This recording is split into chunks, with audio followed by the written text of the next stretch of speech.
Taskmaster software are 4 gigabit Ethernet cameras mounted in front of each robot and used to locate each pancake's position on the conveyor. The robot then tracks the pancake position for accurate picking and stacking. RG Luma configured the vision software to recognize overlapping products to ensure the flex pickers are able to pick a product overlapped on top of another one. Helping Honeytop reduce its wastage, RG Luma has introduced a new buffer system. It enables the robots to keep pancakes on the buffer shelf until a short stack is identified. The stacks of pancakes are then fed out of the robotic enclosure on the central outfeed conveyor, ready to be packed and distributed. Speaking about the final solution, William Eade, director of Honeytop Specialty Foods Limited, commented, I don't know why they use the term the final solution, that's horrible. There's some history here with words. This is our first investment in robotic automated technology, and despite some apprehension, we have not experienced one issue since the installation over 6 months ago. Turnaround time has been dramatically reduced, and the robots have enabled us to absorb a number of overheads, thanks to reduced labor costs and improved productivity.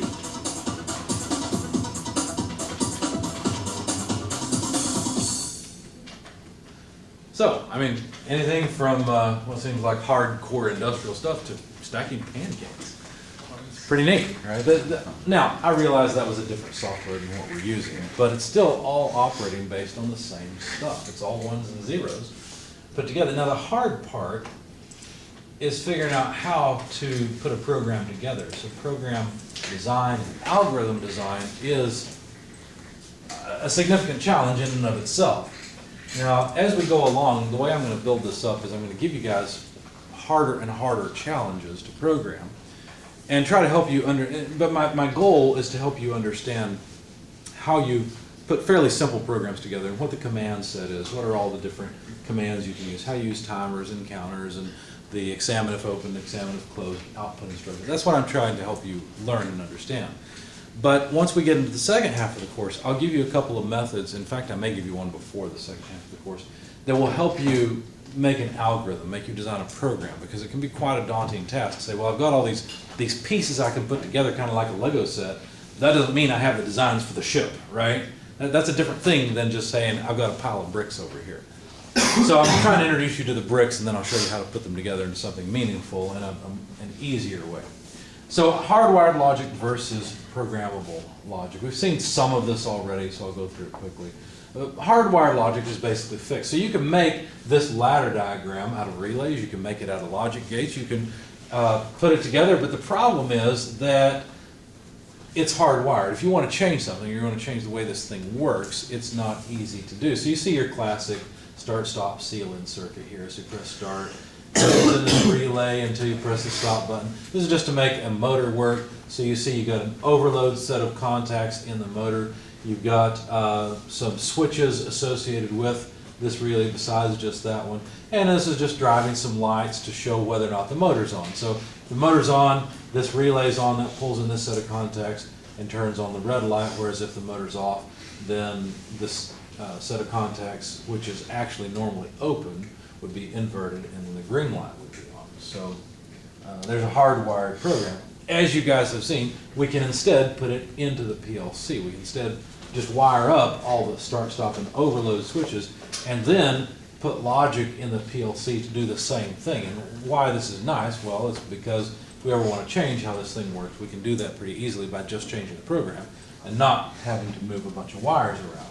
So here's that same program in Logix Pro, for example, but it would look very similar in your programming language, your ClickCoyo programming language. Do they have a name for that? I've forgotten.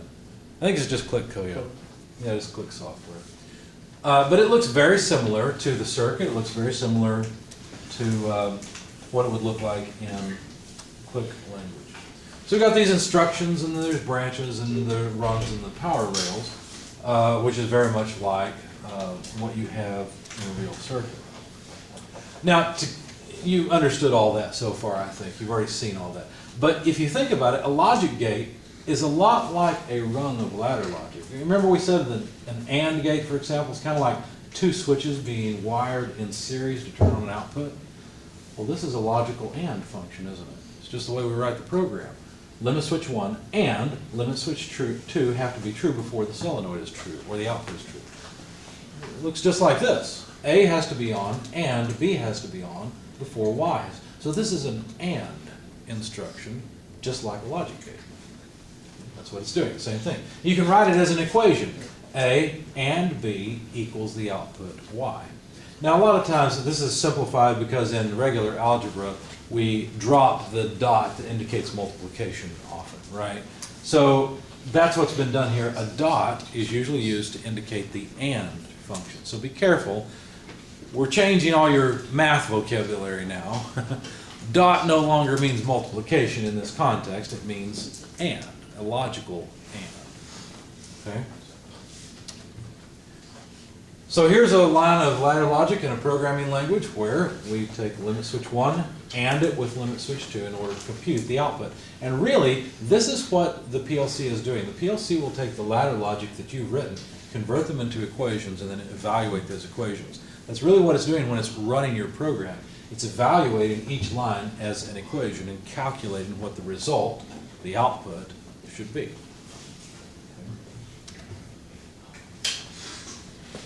If we have an OR gate, that's like having two switches in parallel with one another that can either one pass power to the solenoid and turn the solenoid on. So if limit switch 1 is on, the solenoid's on, or, logical OR, if limit switch 2 is on, the solenoid is on. And here it is in ladder logic. If switch A is true, then the output will evaluate to true. Or, logical OR, if B is on, then the output will evaluate to true.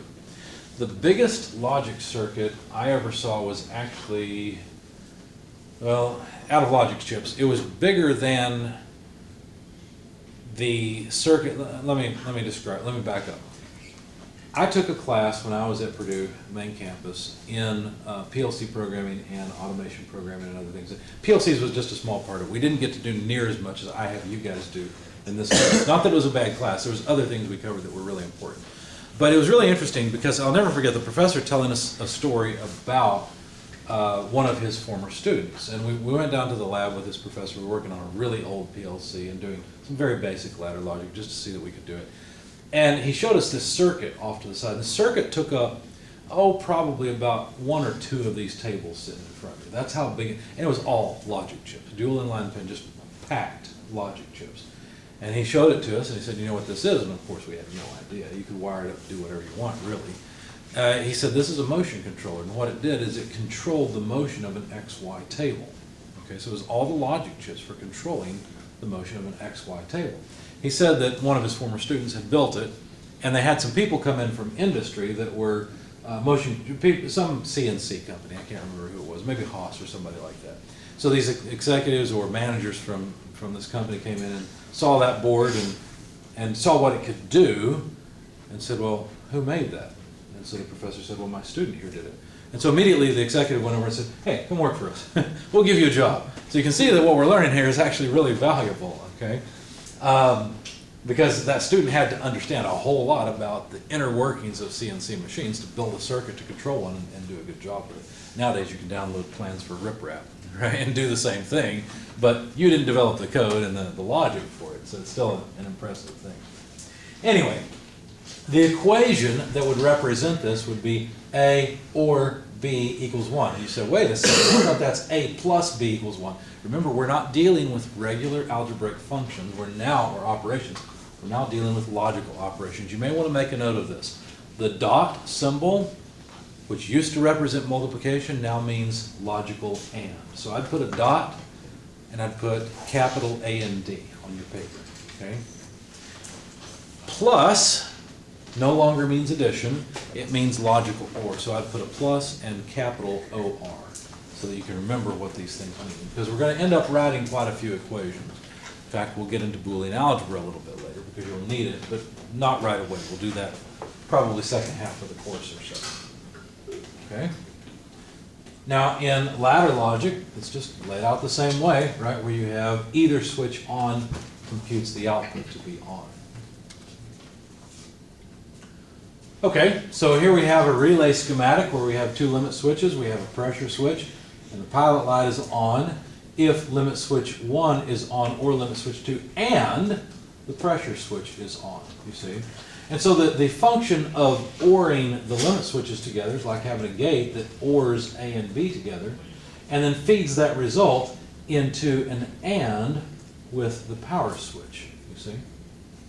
So that's what we've got here. This AND represents the result of this ANDed with this. Well, there's the result right there. Right here is the result of A and B.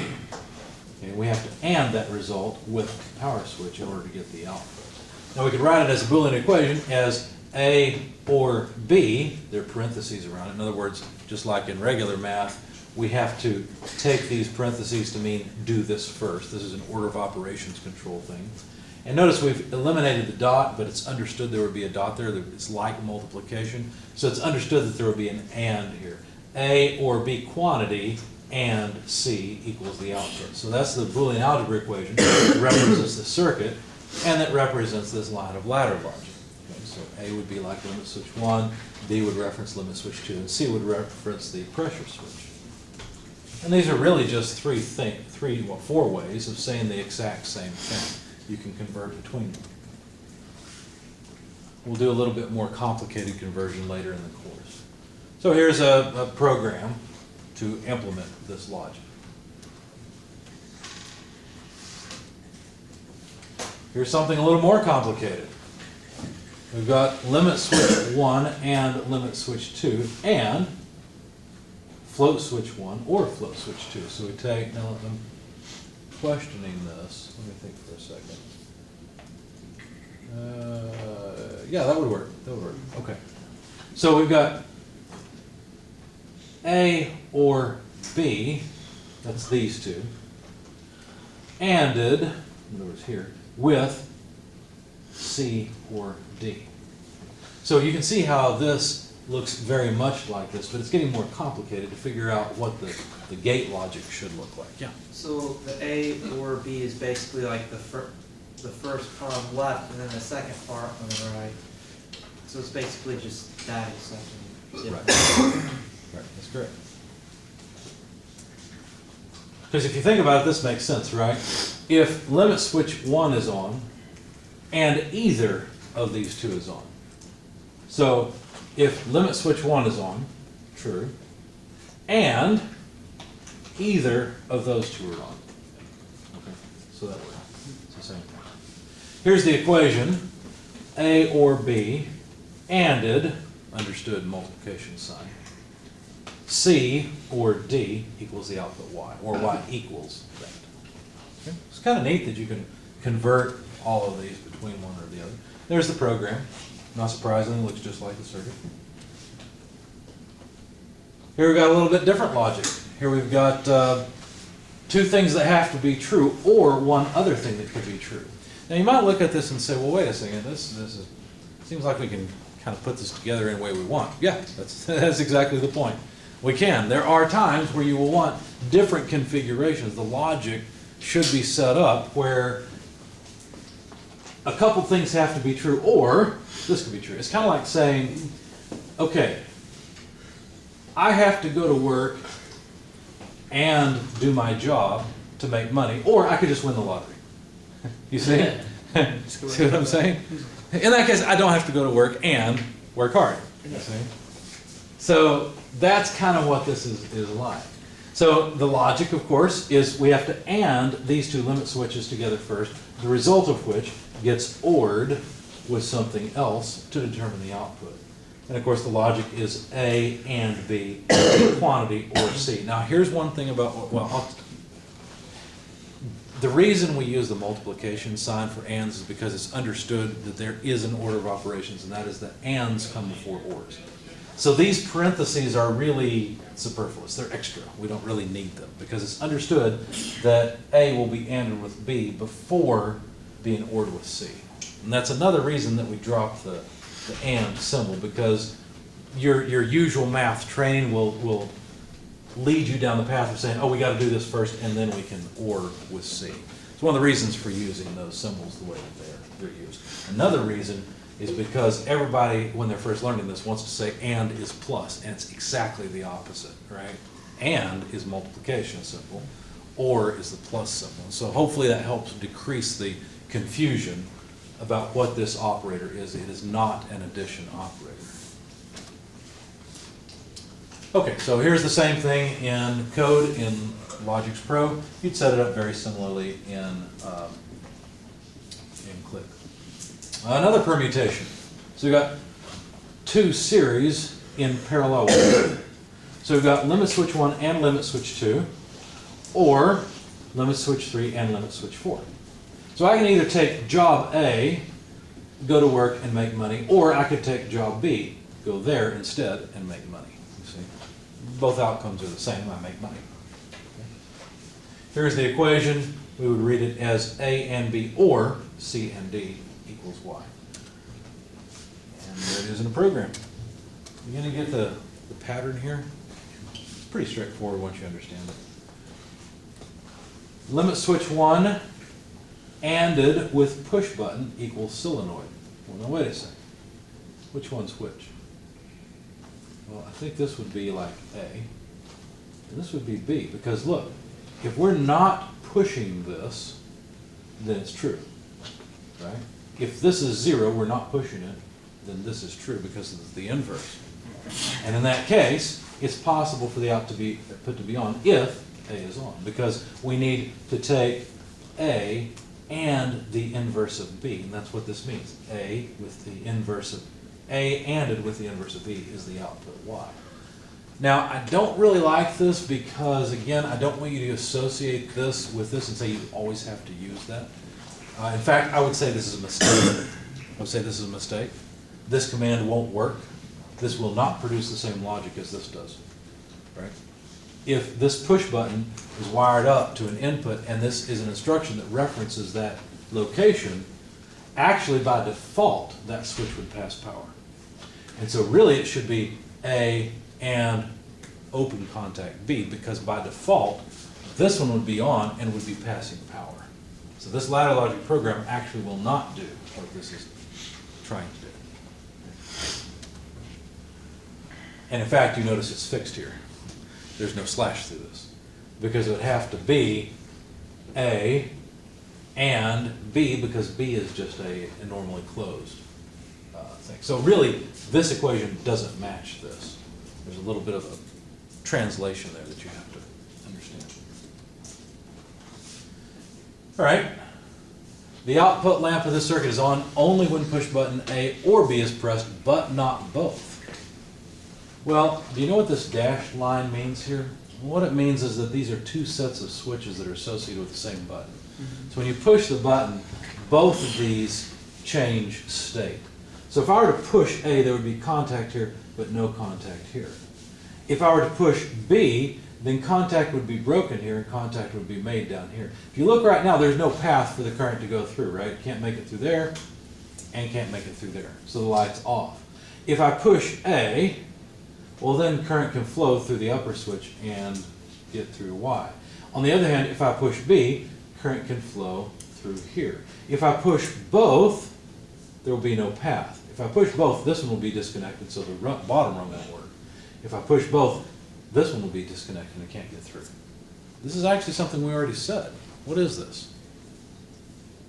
What do we call this? It just looks like an or statement. It's not an or statement. Wouldn't that be an exclusive or? It's an exclusive or. That's exactly what this is. Because look, if I don't press both, the light is off. If I do press both, the light is off. But if I press one or the other, then the light is on. Right? This is a special symbol. You won't see it very often. It's an exclusive or. It's an or with a circle around it. Most of the time we don't use that because it turns out you can actually write the same expression in a different way. You write it this way. It's the inverse of A gets ANDed with B.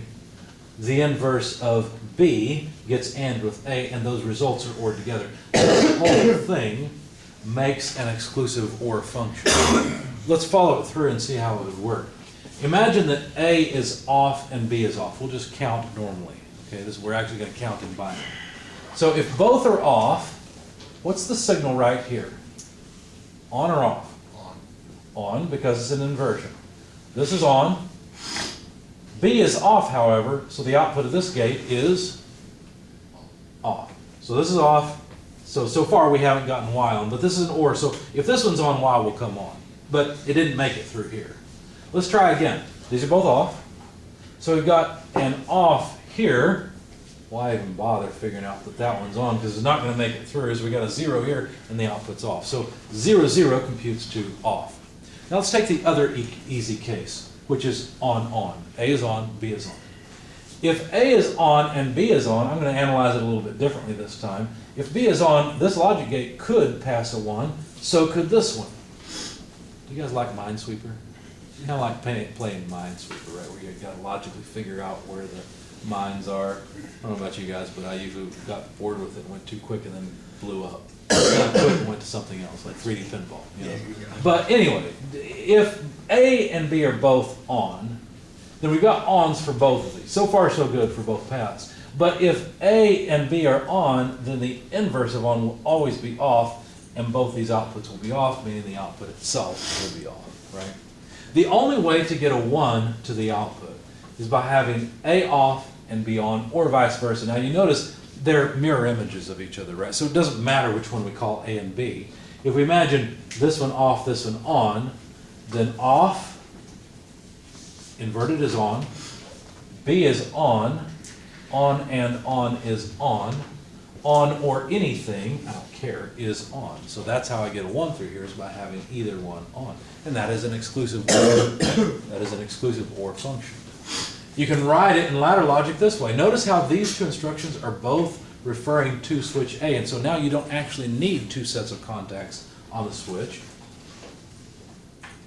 Instead, you just can have one switch and refer to it two different places. So this is the status of the switch, whether it's true or false, and this is the inverse of the status. This actually works exactly the same way. So there it is in logic, and that would work just like I said this would work as an exclusive OR, which would be just like switches on the wall, three-way switches on the wall. All right, when either start button is depressed, the motor runs. Either stop button stops the motor when it is depressed. All right, well, let's see. We've got A or B to start the motor. But notice how we have to use an AND to stop the motor. Here's a general principle I want you to hear at least once. I'll say it again.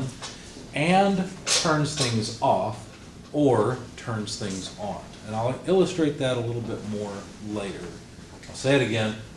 But for right now, look at it. The starts are ORed together to turn the motor on.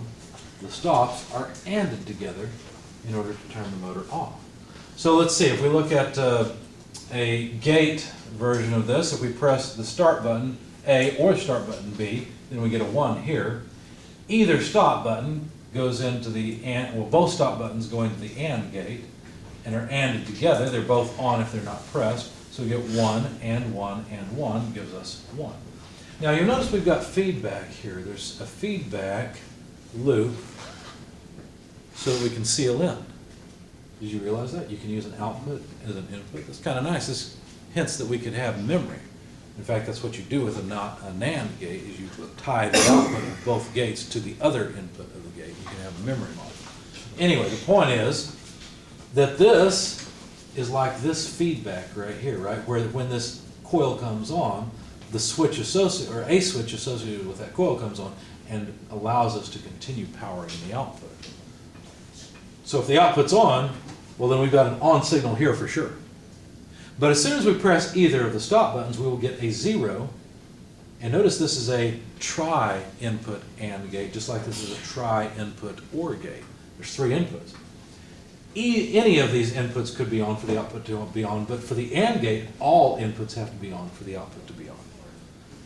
And if any of them stop being on, like if we press the stop button, well then the output will turn off, and now we've got a 0 here. And the only way to get it back on is by pressing one of the start buttons. So there's the program. You see the seal in right there, the memory. You see the start buttons here. And you see the stop buttons here. Now you could put the stop buttons over here if you want, that's fine, right? It doesn't matter whether the stop buttons are here or if they're over here. Just like we could move this whole assembly over here and put the stop buttons between them. That's fine, it doesn't matter. Either way works. Yeah? Would it be incorrect of us to keep in mind if we want like an and type statement to keep it in series and?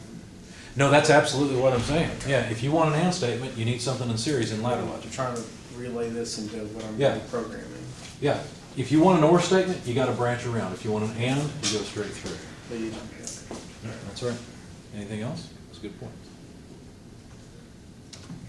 Well, that's it for that slideshow. It's about to, go ahead, yeah, yeah, sure. Hey, you said the M back up so you can seal it in. Yeah, So how does that on like the program? I know it's probably. that's, a it's dumb right here. question. No, it's not a dumb question at all. You notice we have 3 inputs to the OR? Yeah. Well, these are our 3 inputs to the OR, Yeah. because they're in parallel. Yeah. So this output is feeding back right here, just like this output is feeding back right here. These are the same address in memory. Okay. So we can write this as true, and we can also read it, which is really what these instructions do. They just read memory, and this just writes memory. Because those are normally closed. Okay, that makes sense. Yeah. Okay. Anything else? Well, that's it. Yeah, I've been talking for about an hour. Why don't we go ahead and take our break?